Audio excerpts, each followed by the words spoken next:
the quiet galaxy captain. Sarah Chen stood on the bridge of the UES Pioneer, watching the massive space station grow larger on their view screen.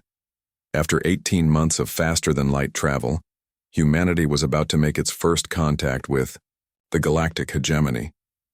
The station, called Nexus Prime, was enormous, easily the size of Earth's moon, with gleaming towers and perfect geometric designs that spoke of advanced technology beyond human understanding. The journey to this moment had begun 3 years ago when human deep space telescopes detected impossible energy signatures from the galactic core. Patterns in the electromagnetic spectrum suggested not just intelligence, but a vast civilization spanning thousands of star systems. Earth's best minds had worked together to develop the quantum tunnel drive that made this journey possible, pushing the boundaries of human engineering to reach for the stars. Sarah felt the familiar mixture of excitement and nervousness that came with exploration. At 35, she had already commanded 2 successful missions to the outer solar system, but this was different. Today, humanity would learn whether they were alone in the universe or part of something much larger. Lieutenant Commander David Park, her second-in-command, approached with a tablet displaying the latest sensor readings. His Korean-American heritage showed in his methodical approach to data analysis, but Sarah could see the wonder in his eyes as he studied the alien architecture. "Captain, we're receiving a communication signal," David reported. "It's incredibly sophisticated, automatically translating into perfect English. They're requesting permission to guide us to a docking bay." The main screen flickered, and suddenly they were looking at their first alien being. The creature was tall and elegant, with pale blue skin and large, expressive eyes that seemed to hold ancient wisdom. Its movements were graceful and deliberate, and when it spoke, its voice carried a musical quality that was both beautiful and somehow sad. "Welcome, humans of Earth," the alien said. "I am Ambassador Zelani of the Ethereal Communion. We have been monitoring your approach with great interest. Your species shows remarkable determination to have traveled so far using such primitive propulsion systems." Sarah stepped forward, representing not just her crew, but all of humanity. "Thank you for receiving us, Ambassador Zelani. I'm Captain Sarah Chen of the United Earthship Pioneer. We come in peace, seeking knowledge and friendship." Zelani's expression showed what might have been surprise. Peace and friendship. How refreshing. It has been many cycles since we heard such terms used with genuine meaning. "Please allow us to guide your vessel to safety. The Hegemony Council is eager to meet with representatives of such an energetic young species." As the Pioneer was guided into the docking bay, Sarah couldn't help but notice something strange about the alien technology. Everything was incredibly advanced, but also somehow lifeless. The station's systems worked with perfect efficiency, but there was no sense of activity or urgency. It was like observing a beautiful piece of clockwork rather than a living civilization. The docking process itself was flawless. Gentle tractor beams positioned their ship with mathematical precision, while atmospheric fields allowed for easy transfer between vessels. But Sarah noticed that everything moved slowly, deliberately, as if the aliens had all the time in the universe and saw no reason to hurry. Dr. Elena Vasquez, the Pioneer's xenobiologist, was practically vibrating with excitement as they prepared to disembark. Her life's work had been the theoretical study of alien life forms, and now she was about to meet them face to face. "Captain, the atmospheric readings are perfect for human physiology. It's almost too convenient." "How do you mean?" Sarah asked. Elena checked her instruments again. "The station's atmosphere has been adjusted to exactly match Earth normal. Oxygen levels, pressure, temperature, even humidity. They've either studied us extensively from a distance or their technology is far more advanced than we imagined." The airlock opened with a soft hiss and they stepped into a corridor that belonged in an art museum rather than a space station. The walls were covered with intricate patterns that seemed to shift and flow as they watched, while soft light emanated from surfaces that felt warm to the touch. Everything was beautiful, peaceful, and somehow sterile. Ambassador Zelani waited for them with 2 other beings. One was tall and angular with crystalline features that reflected light in rainbow patterns, The other was shorter and more rounded, covered in what looked like living moss that glowed with a gentle green light. Despite their different appearances, all three moved with the same unhurried grace. "Allow me to introduce my colleagues," Zelani said. "This is Prism Song of Ancient Light of the Crystal Mines, and Gentle Growth and Endless Cycles of the Verdant Collective. Together, we represent 3 of the 12 founding civilizations of the hegemony." Sarah introduced her own team, noting how the aliens seemed genuinely fascinated by human diversity. David's mixed heritage, Elena's passionate energy, and Chief Engineer Marcus Webb's practical demeanor all drew curious but polite attention. "Your species appears remarkably varied for such a young civilization," Prism Song observed, their voice like wind chimes in a gentle breeze. "Most species achieve homogeneity within a few thousand years of spaceflight." Marcus, a gruff 40-something who had built half the systems on the Pioneer with his own hands, looked puzzled. "Why would we want to be all the same? Different people. Think of different solutions. That's how we solve problems."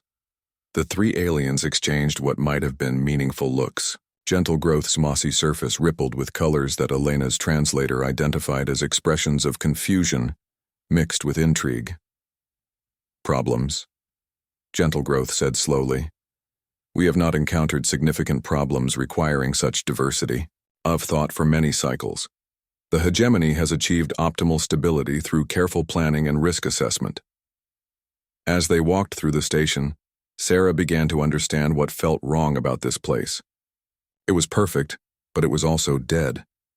There were no arguments, no laughter, no signs of spontaneous activity. Everything had been planned, optimized, and executed with flawless precision. The aliens they passed moved like they were performing, a dance they had practiced for centuries. "How long has the hegemony existed?" Sarah asked. "Approximately 50,000 of your Earth years," Zelani replied. "We achieved galactic peace through the Great Convergence, when all intelligent species agreed to follow the principles of harmonious existence." Elena couldn't contain her curiosity. "What are these principles?" "Safety above all else," Prism Song chimed. "No action should be taken that might cause harm or disruption. Stability through predictability. Change must be carefully evaluated and approved by consensus. And wisdom through patience. Hasty decisions lead to regret." Marcus stopped walking. "Wait, you're telling me that for 50,000 years, your entire civilization has been focused on avoiding risk?" "Of course," Gentle Growth said, seeming confused by the question. "Risk leads to suffering. Suffering leads to conflict. Conflict leads to destruction. We learned this truth from observing younger species." Sarah felt a chill that had nothing to do with the station's temperature. What happened to species that didn't follow these principles? The 3 aliens became very still. Zelani's large eyes seemed to grow even larger as he considered his words carefully. "They experienced difficulties. Many destroyed themselves through reckless behavior. Others—" He paused. "Others attracted the attention of forces better left undisturbed." As they entered a vast observation deck overlooking the galactic core, Sarah saw something that made her breath catch. The view was spectacular, with millions of stars painting patterns across space that human eyes had never seen. But there was something else. Dark areas where stars should have been. Empty spaces that looked like bites taken out of the galaxy itself. "Ambassador," Sarah said quietly, "what are those dark areas?" Zelani followed her gaze, and his musical voice became much more subdued. "Those are the silent zones, regions where civilizations once thrived before they were consumed by the devourers." "Devourers?" David stepped closer to the massive window. "Ancient machines from the time before the hegemony," Prism Song explained. "They sleep in the void between galaxies, but sometimes they wake. When they do, they consume everything in their path. Technology, life, even the stars themselves." Elena's scientific mind immediately focused on the implications. "How do you defend against them?" "We do not," Gentle Growth said simply. "We hide. We stay quiet. We avoid drawing their attention. This is why the principles exist. The devourers are attracted to chaos. to rapid change, to species that burn too brightly. Marcus looked incredulous. You're telling me your entire civilization has spent 50,000 years hiding from some ancient robots? Not hiding, Zelani corrected gently. Achieving harmony. The Devourers have not stirred for over 30,000 years. Our approach has been successful. Sarah stared out at the dark zones and felt something rebellious stirring in her chest. This wasn't the galactic civilization humanity had dreamed of finding. This was a galaxy that had forgotten how to live, how to grow, how to dream. They had achieved perfect safety by giving up everything that made existence worthwhile. What if there was another way, she asked. What if instead of hiding from these Devourers, you could find a way to stop them? The silence that followed her question was profound. All three aliens stared at her as if she had suggested flying into a black hole for fun. Finally, Zelani spoke, his voice filled with something that might have been ancient sadness. Captain Chen, your species is very young. You do not understand the forces at work in this galaxy. The Devourers have destroyed civilizations far more advanced than humanity. They have consumed entire star clusters. They are not a problem to be solved. They are a natural law to be accepted. But as Sarah looked out at those dark spaces where civilizations had once flourished, she felt humanity's greatest strength stirring within her, the same refusal to accept limitations that had driven her species from caves to the stars, the same stubborn insistence on fighting against impossible odds that had defined human history. Maybe, she said quietly. That's exactly what this galaxy needs. Someone too young and too stupid to know when they're beaten. Far away in the cold void between galaxies, something that had slept for 30,000 years detected a new signal, a small, aggressive, rapidly expanding energy signature that pulsed with chaotic potential. Ancient systems began to stir, automated protocols engaged, and for the first time in millennia, the Devourers began to take notice of a species that refused to be quiet. The meeting with the Hegemony Council was unlike anything Sarah had imagined. Instead of a grand chamber filled with representatives from different worlds, she found herself in a circular room where 12 beings sat in perfect stillness, their minds connected through some form of telepathic network. When they spoke, it was in unison, their individual voices blending into a harmonious whole that was both beautiful and deeply unsettling. Humans of Earth, the Council spoke as one. We have observed your journey across the void. Your determination is admirable, but your methods are concerning. Your species exhibits levels of aggression and unpredictability that have historically led to destruction. Sarah stood in the center of the circle, feeling the weight of 12 alien gazes upon her. Each being was different, representing the diversity of galactic civilization, but they all shared the same serene stillness that she had noticed throughout the station. With respect, honored Council, Sarah replied, aggression and unpredictability are also what brought us here. Without those traits, humanity would still be confined to a single world, unaware that this magnificent civilization existed. And perhaps, the Council responded, your world would still be safe. The implications of that statement hung in the air like a threat. David stepped closer to Sarah, his hand instinctively moving toward his sidearm before he remembered they had agreed to come unarmed as a gesture of trust. Dr. Vasquez moved forward, her scientific curiosity overriding her diplomatic caution. Are you saying that our journey here has put Earth in danger?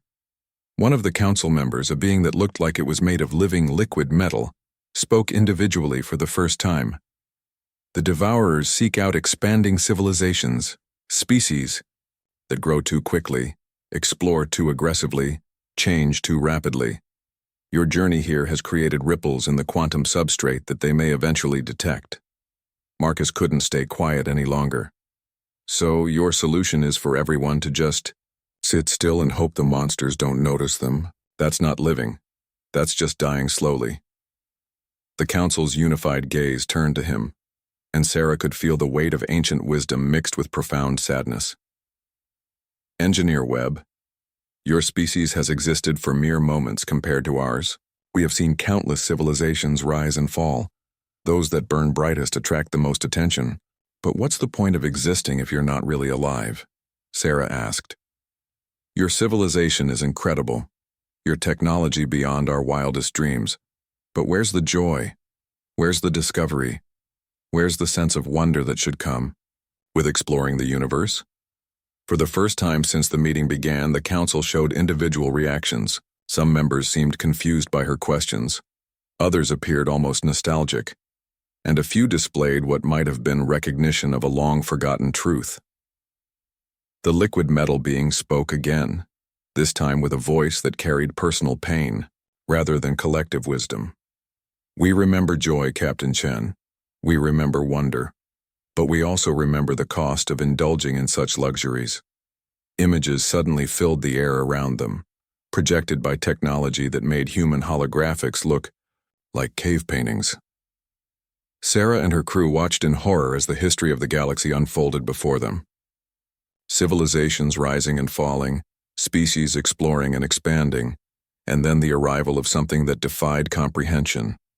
The Devourers looked like a fusion of machine and nightmare, massive constructs that seemed to devour space itself, leaving nothing but emptiness behind. They moved through star systems like locusts through a field, consuming everything in their path before moving on to the next target. This was the Korath Empire, the council narrated as they watched a beautiful crystalline civilization crumble before the mechanical plague. They achieved faster-than-light travel in 300 years and built an empire spanning 1,000 worlds in another 200. Their energy consumption was enormous, their expansion rapid and chaotic. The images showed the Korath's final battle, a desperate struggle against machines that adapted to every weapon, every strategy, every defense. The civilization that had taken 500 years to build was consumed in less than a week. The Devourers are not random destroyers, the council continued. They are a force of galactic selection, eliminating species that might destabilize the cosmic order through unchecked growth. Elena watched the devastating images with the analytical mind of a scientist. How do they detect expanding civilizations? Quantum resonance patterns, replied a council member who resembled a tree made of crystallized light. Rapid technological advancement creates distinctive signatures in the fabric of spacetime. The more aggressive a species' expansion, the brighter they shine in the quantum spectrum. Sarah felt a chill as she realized the implications, and humanity's development of faster-than-light travel has made your species visible to any devourer probe that might be monitoring this region of space, the council confirmed. This is why we must discuss your immediate relocation to a protected world within our safe zone. Relocation? David's voice carried disbelief and anger. You want us to abandon Earth? Your homeworld cannot be protected at such a distance from our defensive perimeter, the council explained with patient logic. We can relocate your population to a world better suited to long-term survival. Marcus stepped forward, his engineer's mind already working on the problem. What makes your safe zone actually safe? What's to stop these devourers from just adapting to whatever defenses you've built? The question seemed to disturb several council members. The liquid metal being's surface rippled with what the translation systems identified as uncertainty. Our defensive systems are based on proven principles of concealment and misdirection, the council said, but their unified voice lacked its previous confidence. We have successfully avoided detection for 30,000 years. That's not an answer, Sarah said firmly. That's just a longer version of hiding and hoping. The room fell silent except for the soft humming of the station systems. Sarah could feel the weight of 50,000 years of accumulated fear and caution pressing down on the council's deliberations. These weren't evil beings or cowards. They were the survivors of a galaxy-wide trauma, an entire civilization suffering from cosmic post-traumatic stress. There has to be another way, Sarah said into the silence. What if instead of running and hiding, we found a way to fight back? What if we could stop the devourers permanently? The reaction was immediate and intense. Several council members physically recoiled from her suggestion, while others began rapidly speaking in their native languages. The translation systems struggled to keep up with the flood of emotional responses, but Sarah caught fragments. Impossible, madness, destruction of everything, learned nothing from history. When the chaos settled, the liquid metal being spoke with a voice heavy with ancient grief. Captain Chen, do you know how many species have made that same proposal? Do you know how many civilizations have convinced themselves they could be the ones to defeat the Devourers where all others failed? Images flashed around them again, showing battle after battle, species after species throwing themselves against the mechanical plague only to be consumed. Each civilization had been convinced they had found the answer, the weapon, the strategy that would finally end the threat. None succeeded, the council said simply. The Devourers learn from each encounter. They adapt, they evolve, they become stronger. Every failure teaches them new ways to destroy. Sarah stared at the images of lost civilizations and felt something stirring inside her that she recognized as uniquely human. It wasn't fear or despair. It was anger. Anger at a universe that expected intelligent beings to cower in the darkness. Anger at a galaxy that had forgotten how to fight. Anger at the idea that the only choice was between destruction and a living death. Maybe they failed because they were fighting the wrong war, she said quietly. The council's attention focused on her with laser-like intensity. Explain. Sarah looked around the room at beings who represented millions of years of accumulated knowledge and experience. They were older, wiser, and more advanced than humanity in every measurable way. But they were also trapped by their own success, paralyzed by the very wisdom that had allowed them to survive. Every species you've shown me tried to fight the Devourers like they were just another enemy, Sarah continued. They used conventional weapons, traditional strategies, predictable tactics. But what if that's exactly what these machines expect? What if the key isn't being stronger or smarter, but being something they can't predict or adapt to? Elena caught on immediately, her scientific mind making connections at light speed. Captain, you're talking about introducing chaos into a system designed to process and counter organized resistance. Exactly, Sarah smiled, feeling the thrill of a breakthrough. The Devourers have had 30,000 years to study and counter every logical response to their presence. But they've never encountered a species crazy enough to do the illogical thing. Marcus grinned, understanding dawning in his weathered features. Hit them with something so stupid they never saw it coming. The council sat in stunned silence, processing this radically different approach to a problem they had considered unsolvable. Finally, the tree-like being spoke with a voice like rustling leaves. You would risk not just your own species but potentially the entire galaxy on an untested hypothesis?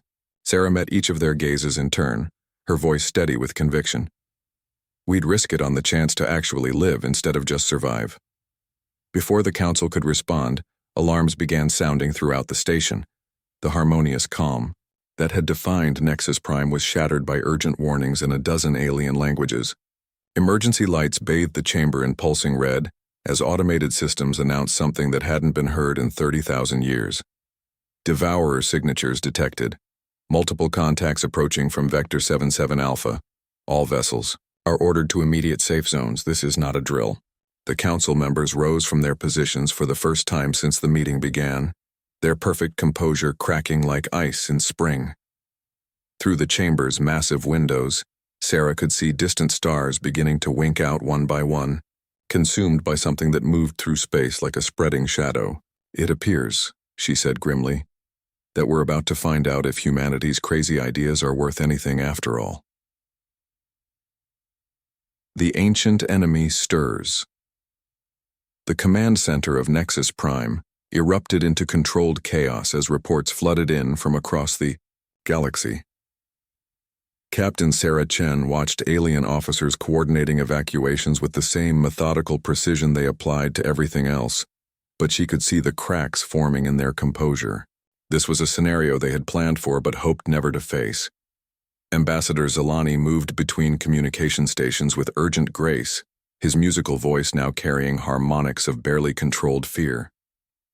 The probe fleet has detected Devourer signatures in the Kethvar sector, he announced to the assembled crowd. 17 worlds are implementing immediate evacuation protocols. Sarah studied the tactical display showing the galaxy's current state. Red zones marked areas where stars had already gone dark, while yellow indicated systems under evacuation, orders. The pattern was spreading outward from the galactic rim like some cosmic infection, and at its current rate of expansion, it would reach the core worlds within months rather than years. "How many people are we talking about?" Elena asked, her xenobiologist training making her think in terms of populations and ecosystems. Prism Song answered, their crystalline features refracting the emergency lighting into rainbow patterns that seemed to flicker with distress. The Kethvar sector contains 47 inhabited worlds with a combined population of approximately 8 billion souls.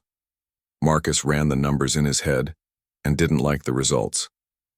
"Even with your advanced technology, can you evacuate that many people in time?" The silence that followed his question was answer enough. Gentle growth's mossy surface rippled through colors that the translation systems identified as expressions of helplessness and resignation.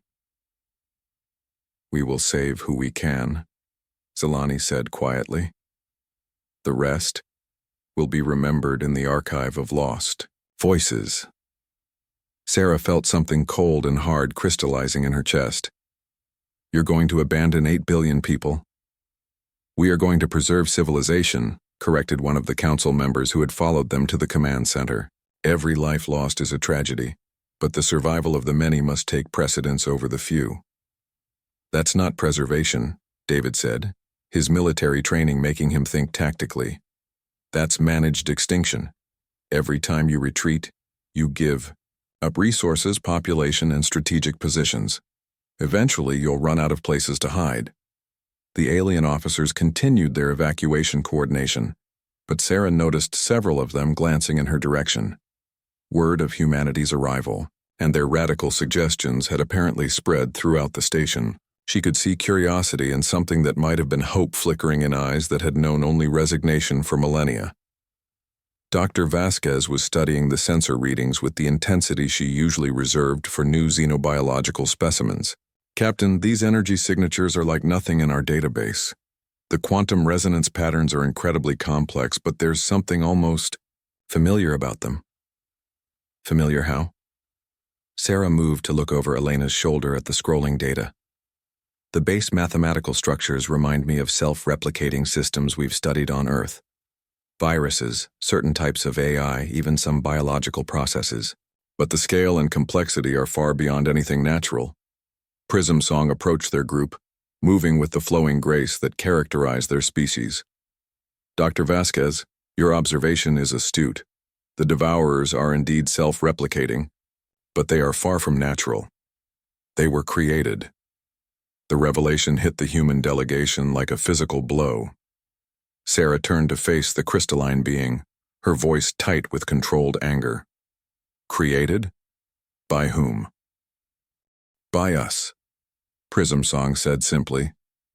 "Not my species specifically, but by the civilizations that came before the hegemony. The Devourers were designed as the ultimate fail-safe system." Elena's scientific mind immediately grasped the implications. "A fail-safe against what?" "Against civilizations that grew too quickly, consumed too many resources, or destabilized galactic harmony through reckless expansion," Prism Song explained.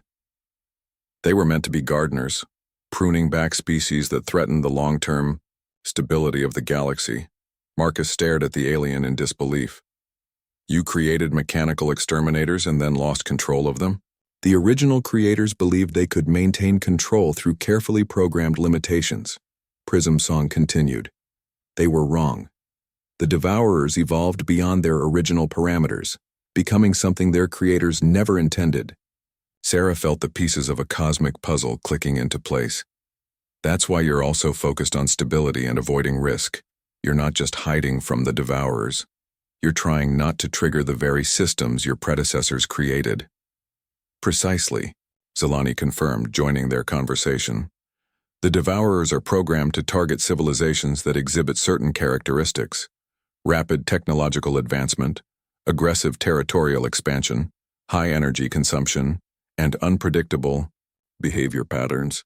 David looked at his captain with growing realization. "Captain, That's a perfect description of human civilization. The command center's main display suddenly changed, showing a live feed from one of the threatened systems. Sarah watched in horror as massive mechanical constructs descended upon a beautiful world covered in crystalline cities.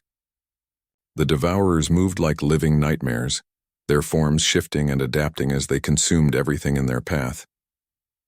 What made the scene even more disturbing was the complete lack of resistance. The planet's inhabitants were evacuating in orderly columns while their defensive systems remained powered down. They were allowing themselves to be consumed rather than risk triggering greater retaliation through armed resistance. Why aren't they fighting back? Sarah demanded. Because fighting only makes them stronger, Gentle Growth explained, their bioluminescent patterns shifting to deep purples of ancient sadness. The Devourers learn from every encounter. Each weapon used against them becomes a weapon they can use. Each strategy employed becomes a strategy they can counter. Elena was still analyzing the sensor data, her excitement growing despite the horrific circumstances. Captain, I think I understand how they adapt. They're not just mechanical constructs. They're quantum mechanical hybrid systems that can rewrite their own programming based on environmental pressures. Meaning? Marcus asked. Meaning they evolve in real time, Elena explained. Every time someone shoots at them, they become more resistant to that type of weapon. Every time someone tries a new tactic, they develop countermeasures. It's like fighting an enemy that becomes immune to everything you throw at it. Sarah studied the tactical display, her mind working through possibilities. But evolution requires time, doesn't it? Even accelerated evolution has to process changes and implement adaptations. Theoretical, yes, Elena agreed. But we're talking about quantum-level processing speeds. Their adaptation cycles could be measured in seconds rather than generations. The more Sarah learned about the Devourers, the more she understood why. The galaxy had given up fighting them. They were the perfect predator, designed specifically to counter organized resistance and conventional warfare. Any logical military response would only make them stronger, which meant the only viable response had to be completely illogical. What if they can't adapt to something that doesn't make sense?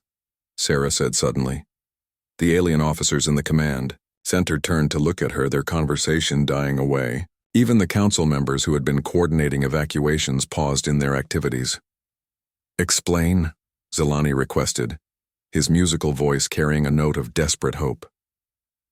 Sarah moved to the tactical display, studying the patterns of Devourer movement. Every adaptation requires a baseline understanding of what you're adapting to. But what if you encountered something that violated your basic assumptions about how the universe works? Elena caught on first, her xenobiologist training helping her think in terms of biological systems. Like presenting a virus with a cellular structure it's never encountered before. It wouldn't know how to attack what it doesn't recognize. Exactly, Sarah continued. The Devourers have spent thousands of years learning to counter logical military responses. They've cataloged every weapon, every tactic, every strategy that intelligent species might employ, but they've never encountered humanity. Marcus grinned, understanding where his captain was heading. Because humans don't always do the logical thing. The command center had gone completely silent. Every alien present was staring at the small, human delegation with expressions ranging from fascination to disbelief. These beings had spent millennia accepting the inevitability of the Devourer threat, and now they were hearing someone suggest that unpredictability might be a weapon. Prism Song stepped closer to the tactical display, their crystalline features reflecting the light of dying stars. Captain Chen, are you suggesting that humanity's propensity for irrational behavior might be an advantage rather than a weakness? I'm suggesting that 30,000 years of rational behavior haven't solved this problem, Sarah replied. Maybe it's time to try something different. One of the council members approached their group, moving with the careful deliberation that characterized all hegemony actions. This being resembled a walking tree made of metallic wood, with branches that moved like arms and leaves that chimed softly with each step. I am Root Singer of Deep Wisdom, the being announced. I have lived for over 4,000 years and have studied the Devourer threat for most of that time. What you suggest is not just dangerous, it is potentially catastrophic. Sarah met the ancient being's gaze without flinching. More catastrophic than watching entire civilizations get consumed while you hide in safe zones? You do not understand, Rootsinger continued. The Devourers do not simply destroy. They learn, they grow, they evolve. If your chaotic methods fail, they will become even more deadly. You could doom not just your own species, but every species in the galaxy. Elena stepped forward, her scientific training making her consider all possibilities. But Rootsinger, what if they succeed? What if introducing genuine unpredictability into the system disrupts the Devourer's adaptation protocols? The ancient being's metallic leaves rustled with what the translation systems identified as profound uncertainty. It is a possibility we have never seriously considered. Because you've been too afraid to try, David said bluntly. The accusation hung in the air like a challenge. Sarah could see the alien officers processing the implications of what the humans were suggesting. Some looked horrified at the idea of abandoning millennia of careful caution. Others appeared almost hungry for the chance to finally strike back at the monsters that had terrorized their galaxy. Ambassador Zelani moved to the center of the group, his large eyes reflecting the weight of an impossible decision.